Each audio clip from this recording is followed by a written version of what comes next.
Hello everyone, my name is Andre. Today we are back with some more Yu-Gi-Oh! Abridged, this time episode 44, Penguin X Machina.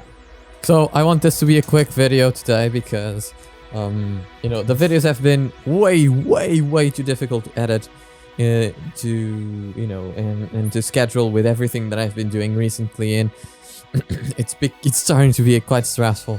So I need to make this video a little bit shorter than the other one, so I'm not gonna talk as much. So you guys can have a party. It's only this video, hopefully maybe not so many other videos. So quick pointers. Really liked last episode, really enjoy the Noah arc. Hopefully it's going to be fun with the 4 kids and stuff. And let's see, without any further ado, let's begin. Shall we? As always, guys, please don't forget to support Little Kuriboh, link in the description below, and as always, please don't forget to like and subscribe and share it with your friends and all that good stuff, because it helps this channel a lot and helps us grow, and we want to reach 200 subscribers. We just got 2 more subscribers recently, so that's amazing. And that is all. Please don't forget to follow me on Twitter and Instagram at antagonist and all that good stuff. Thank you so much, and let's begin. Yu-Gi-Oh! Season 3. It's like a fanfic, only written by actual writers. Where are we, Pharaoh? I don't know. I like the different it cards. Seems that Team 4 Kids have left us stranded here without our friends. And by friends, I mean Joey. Man, I haven't been this confused since I randomly started speaking with a British accent in episode 6. Bloody hell! Holy bleep on a bleep sandwich! Oi, mate, did you just throw a bloody harpoon at me? I didn't want you to Shut leave. it, you knobhead. Cool, what a fucking That muppet. did not Bloody happen. Harpoon and everything. I could have got done in there, right in front of me bird. What a fit bird she is. Bloody harpoon. What the bloody hell you playing at, you bender? God save the queen and all that palaver. Wanker, tart, loo, fish and chips, apples and pears. Fanny, harpoon. You are one bizarre little man. For once in my life, I knew what it was like to be Bakura. Bloody hell. I like this introduction. Yes.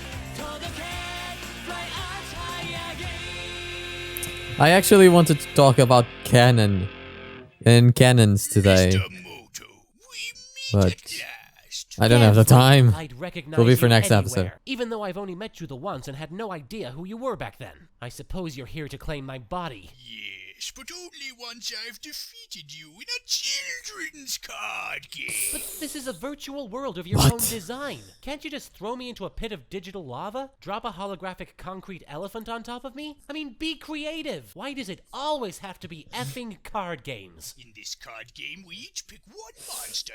It does make a fair point. So the truth is that obviously I understand that this show is for the card games, and that things need to be resolved by the card games. That makes sense, and I'm actually legitimately okay with that. That's not the issue that I have. The problem is, and it's as Kuriboh points it out, is that it needs to make sense. So why card games need to be the specific and only option for survivability, or defeat in this case. So when you consider a villain that controls this entire virtual world, in which it, as Yugi just said, could just suddenly change the environment into lava and kill Yugi right then and there, it becomes evident to me that whatever I am watching, it was not well thought, and that's the problem. To act as our deck master. But once your deck master is destroyed, you lose this game and your body will be mine. I think the first thing I'll do is trim that ridiculous hair of yours. Listen, man, you can threaten me all you like, but let's get one thing straight. Nobody, but nobody fucks with the hair. Isn't that the orphanage we grew up in, Seto? Correction, Mokaba. This is where I grew up. You remained relatively the same size. Look, Seto, it's Chibi me and Chibi you, and you look slightly happier than usual. Oh my god. I'm cute. Ah, home sweet home, eh, Seto? You and your friends will never escape my twisted maze of illusions. Soon you'll be face to face with the truth that I am truly the true successor to the Kaiba Corporation. The trueness of it will be truly truthful. Okay, so how... No. Like, I don't care if they go with the whole reveal that Noah Kaiba is the true Kaiba. But wasn't he meant to be like a 4 kids emperor?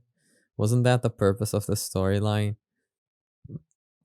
Don't tell me that he teased an entirely original storyline for a joke. Oh, I'm sorry. If he did that, that sucks. I'm sorry. I know you guys like this show. But if he did that and now he's backing off and doing the actual storyline, I don't know how I feel about that. How did I wind up on Tatooine? Oh no! I'm being attacked by internet trolls! Go back to 4chan, you freaks! Stop making webcomics!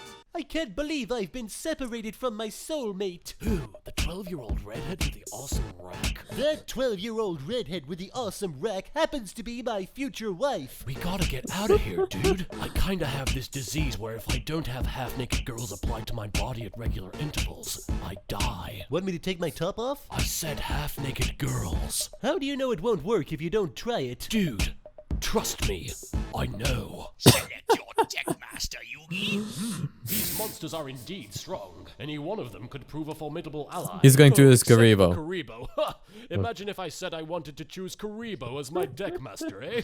That would be absolutely... Oh, crap in the Nile. I just chose Kuriboh as my deckmaster, didn't I? Do the la la la la la la la la la la la la la la. That's an annoying Kuriboh. What's happening, Seto? Somehow we're being shown memories from our past. This was back when I called you Moki all the time, because apparently I thought you were named after a Fraggle. Moki, I believe I am experiencing character development. Wow, what does that feel like? It kinda tingles. From this day forth, I'm going to become a total jerk with a stick up my ass the size of East Texas. I'm little. Yes, Moki. Yes, you are. And now I sacrifice... Character development is fine, and having this kind of backstories usually helps characters evolve a lot. However, never forget one thing. You shouldn't just think that you can write a character and eventually one day give them the backstory necessary. No, character development is a continuous thing. You can do episodes like this, which usually help a lot in terms of character development. But at the same time, no, the characters need evolution throughout, and you need to define them, or you keep defining them as the show goes on, not just on these kinds of episodes. Now, I'm not saying that this show in particular is at fault by doing one of those things. I'm just saying, if you are an aspiring writer or something like that, don't just write a character and expect people to understand what it is like. Make sure that all the key personality points that you want people to know are shown either through lines, through actions, or through imagery. You have to make sure to have a good balance between the three of them.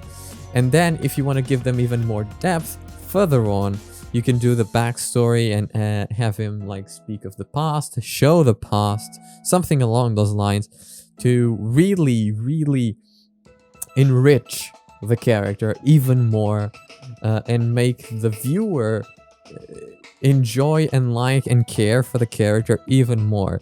This is obviously the brotherly relationship that he has with Mokuba, which is meant to give us, the viewers, the kinder side to Kaiba, which is nice. It's nice that we get to see that, but we already saw some hints of it. That's why this also works. It would be weird to see Kaiba be good just suddenly out of nowhere. But we got small hints throughout the series that Kaiba had indeed a heart that was not filled with sludge. So that's why this moment particularly works. That's why some moments particularly work. Merrick, for instance, had great backstory episodes, but it feels to me like, at the very least in the Abridged series, that they came out of nowhere. Okay, the tortured duality of his personality was never really hinted at before we got the backstories, which is a mistake. Whilst Kaiba, we understand that he's this more adult character in a sea of teenagers, basically. He's the more responsible, more evil, more ruthless and cold. we are now learning more why, but we also have seen some kindness and some flexibility from him in the past, which by seeing this backstory, we can truly and finalize Kaiba's character and truly get to know him. Ice my pawn to summon ultimate elemental hero, ultimately shining queen's pawn. Now I am the chess prince. Wow, Seto. Back then you took gaming really seriously. Yeah. Is that how you address the chess prince? I just thought... Kneel before the chess master. Time's running out, dude. I'm losing my grip. Love to see him play against Meruem. Fade. Hold on, Duke. With the help of this Damn! axe, we'll be sure to find half-naked girls in no time. Why would an axe help? Haven't you seen those commercials? Girls love the smell. That doesn't... Is that a real axe? Show-wise, obviously. Because it kind of feels faked and Photoshop. It might just be bad animation. I love axe. That's a body spray, you dork. No, it was definitely a weapon. And the girls were all really hot, too. I can barely hear my theme music. Here goes nothing. Come and get us, hot teenage girls. Oh no! And now I'm stuck. I'm still not sure if that was actually happening or not. Going to flame me to death. And now I'm being rescued by a penguin. That's right. You heard me. A penguin. Jeez, this show's turning into a bad Don Bluth movie. Actually, let me rephrase that. This show is just turning into a Don Bluth movie. I summon the agnostic Celtic guardian. I'm not sure. Hey, what I Don believe. Bluth has great films, okay? Don't shit on Don Bluth. Master, the deep sea warrior. I can reflect your attacks right. They are weird as fuck Well, though, with so my yes, Kuriboh, I I guess.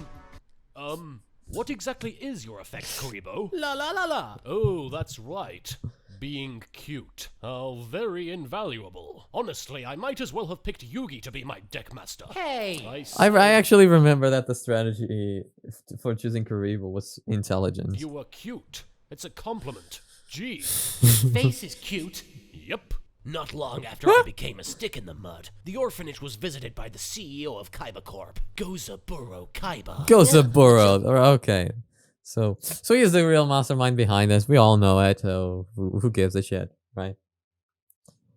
I'm actually surprised that they gave him such a normal design. I really do enjoy them. Let's see if we can get like a close-up. They'll be even more excited when they hear I'm tearing this I'll- place down I'll- to build I'll my say what very I own have to theme say. park, Kaiba Land. But what about the orphans? They don't get a theme park. Think, man. Who would want to go to a place called Orphan Land? Moki, I think we just found our meal ticket. Yes! Food! I haven't eaten in days. Those bullies keep stealing my lunch money. It's a figure of speech, Moki. Oh. Can I eat it? Mr. Kaiba. See, Gozaburo doesn't look like an evil person. He has like an older design, but the eyebrows is what give him the biggest definition and why he is so intimidating. He looks like a figure of power. Everything about his design shows that he is a well-groomed,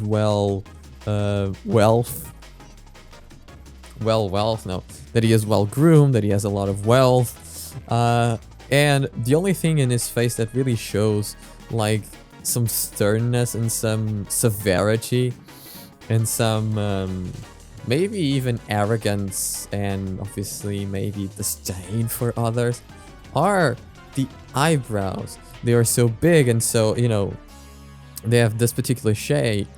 If he had more normal eyebrows, he would look like a nice dude. I'm pretty sure.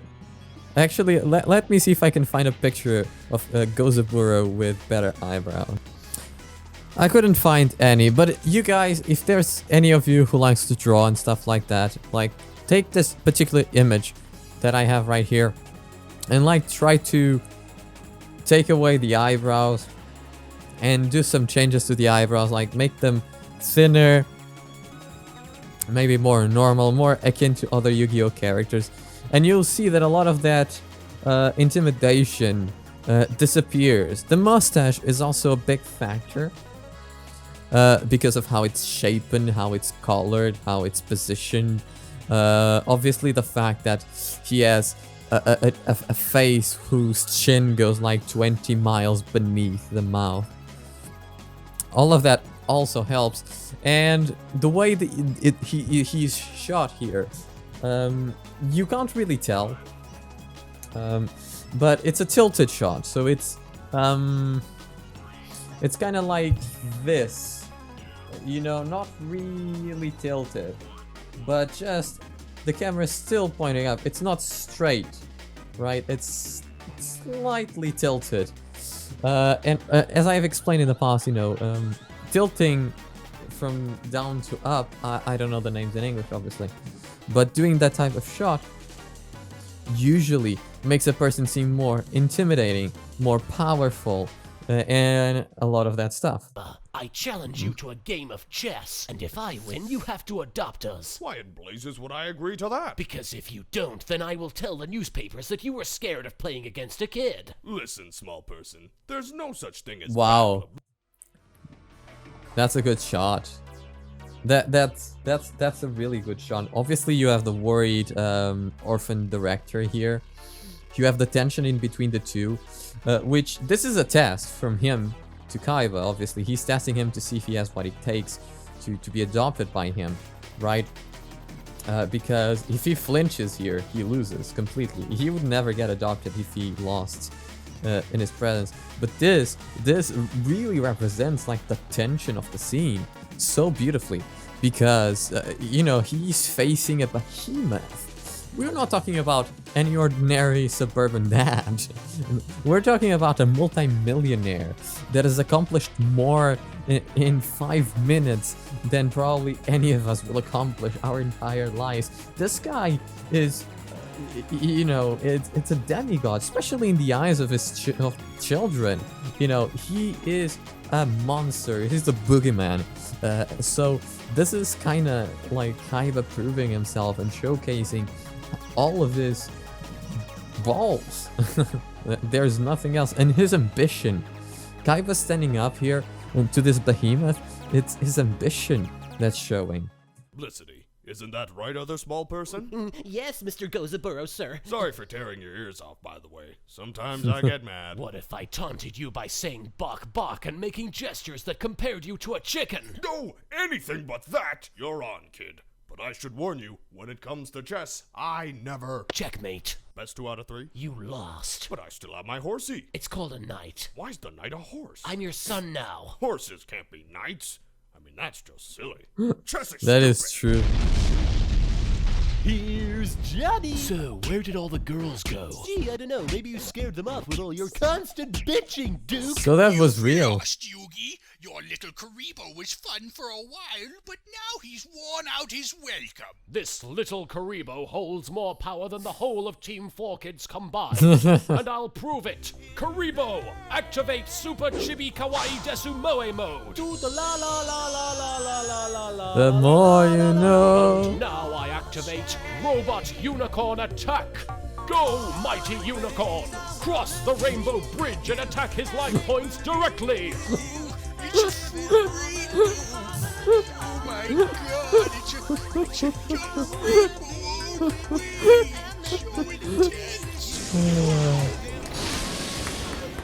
What a digital dummy! La la la la. What's that, Kuriboh? Taya's been kidnapped. La la la la la la la la. By internet trolls? La. And little Timmy got stuck down a well? Do the la la. We had best go and rescue them! La la la la la la la la. La la la la la No, I la don't la. love you. La. Quip while you can, Yugi. You're just delaying the inevitable. Victory is still well within my grasp.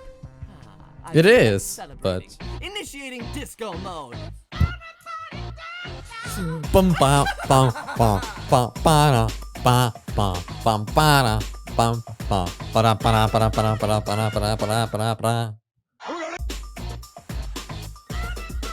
A special guest star and fish as Gozaburo Kaiba. Ba bum ba. We're going to California and Texas and New York. And we're going to South Dakota and Oregon and Washington and Michigan. And then we're going to Washington, D.C. to take back the White House. Yeah! Worst episode ever! Yeah! Yeah, he just doesn't care anymore. These things were better when they were like 5 minutes long. They should only be 3 minutes long. Naruto Abridged so much better, God. Why does What? They should only be 3 minutes long. Naruto Abridged so much better, God. Why does he keep putting other voice actors in the show? The Carver guy's such a bitch. Ah, Why is it different? no more different. I do not like different. Different bad. Me hate different. Why did you change? Why? I'm going to unsubscribe if this happens again. What Kuriboh just showcased this is a lot. What you might find, and what any of us might find and experience on the internet. It's interesting and it's worth commenting. Now, personally, like I've said from the very beginning, I did not think that Kuriboh doing all the voices, and I did not think that you know, the lack of emotion in the voices and all that good stuff was a good thing for the show. But obviously, you know, when it first started, when it first came, and you know, the people that first watched it, they are not film graduates. They are not people that have studied these matters and subjects, and they are not people that are affected by that. I have done some experiments with friends of mine about films that are not good. They are not good, and they show clear examples of either bad acting, bad directing, bad camera work, bad lighting, bad sound design, bad sound recording, all that good stuff. And when it comes to bad acting, a lot of people find it hard to actually notice, which to me now is astonishing. But looking back in time to some of the films that I used to like and watch, I guess I understand. Change can be incredibly difficult, and life is forever changing. There's nothing you can do about it, nor there is anything you should do about it. Change is so much fun if you think about it. You know, it's gonna be different, it's gonna be new. You're going to eventually meet new people, you're going to play new games, you're going to watch new shows. Change is amazing, but it can be terrifying at the same time, because, well, you don't know if by changing you will be able to attain the same level of happiness that you had. Well, the truth is, you won't be the same happy, you will be different happy. And maybe what was could have been a little bit happier, but who knows, maybe what will be is going to be even more happy. What I mean to say by this is that tough times always come and tough times always go away. It's a way of life. You won't always be happy in this lifetime. You won't always be sad. You won't always be afraid. And change is something that it takes time for some people to accept.